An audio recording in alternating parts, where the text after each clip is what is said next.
সম্মানিত শ্রোতা, আমার এই ভিডিও পৃথিবীর সকল মানুষের জন্য। আজ আমি আলোচনা করব এবাদত কী এবং এবাদত কীভাবে আদায় করে সে সম্পর্কে।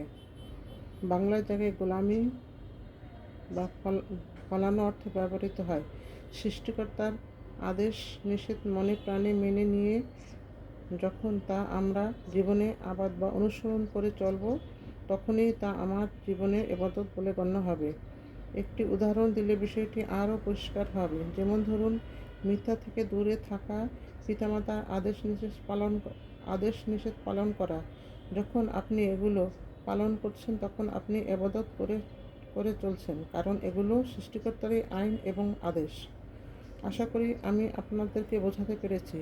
শুনে উপকৃত হলে অন্যকে শোনার ব্যবস্থা করে অন্যের উপকার করুন, ফলাফল সমানই পাবেন। উপকৃত হলে লাইক, কমেন্ট, শেয়ার ও সাবস্ক্রাইব করতে ভুলবেন না। ধন্যবাদ সবাইকে। ভালো থাকবেন সবাই।